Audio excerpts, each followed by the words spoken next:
Joining me now, David Costa, a professor from Robert Kennedy College in Zurich and the author of The Art of Banking. David, good morning. Thank you very much for joining us.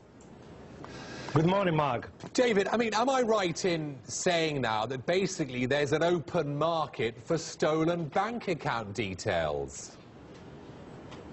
Unfortunately, yes, there is a lot of pressure in Europe to recuperate some of the money outside in offshore accounts, and there is an open market. There are buyers, and that's why there are sellers. Without a buyer, there wouldn't be an incentive to provide with those bank data. This sounds, I don't know whether it's morally wrong, but it certainly sounds wrong on some levels, David.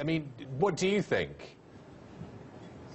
Well, I think in one side, we have two sides of the problem. In one side, we can see that it is morally wrong to use stolen data for any purpose, especially by government, and paying for this stolen data to then recuperate tax money. On the other side, you have governments which are just simply saying we are tired of having a jurisdiction like Switzerland, where effectively many of our citizens are hiding money and not paying taxes on, so we will recuperate the money in any possible way we have. So we have two sides of the deal. I think in one side is pretty much unethical, but governments seem to think that it is unethical in the first place to have bank accounts if you didn't declare the asset in your country. So it's a bit of a mixed view. Post-UBS, Switzerland, of course, is trying to negotiate treaties, committing to cooperate with international tax probes. Is this going to damage that process? Is this going to damage the relationships between Switzerland and the likes of the UK, Germany, France and other countries?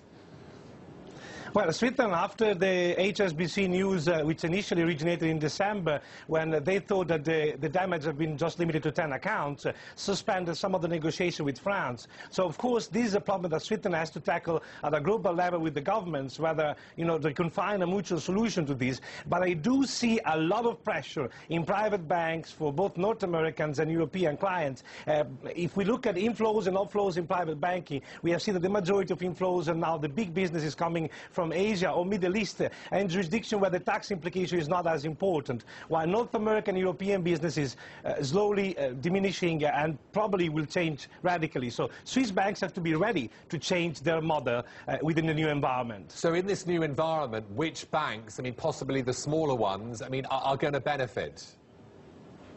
I think I was just reading a survey recently to see in terms of security, there are over 60% of private banks, not just in Switzerland but globally, which do provide unsecure forms to communicate with their clients through the website. So there are certain different levels of security, and I think that the smaller bank, the typical Swiss bankers where the staff is more controlled and there are more chances to implement a different level of security, they will probably win, and they will probably win more clients than, for instance, foreign banks with a branch in Switzerland. We have seen recently also French banks and some of the German banks pulling off totally from the private banking business just to maintain the consistency that if they are looking to prosecuting people with money abroad, they want themselves provide private banking services. And HSBC being a British bank, this might impact HSBC in the future as well. David, very quickly, why aren't the thieves of the data being deterred? Because banking secrecy laws say that they'll be thrown in jail for 5 years. So why aren't they scared of these measures?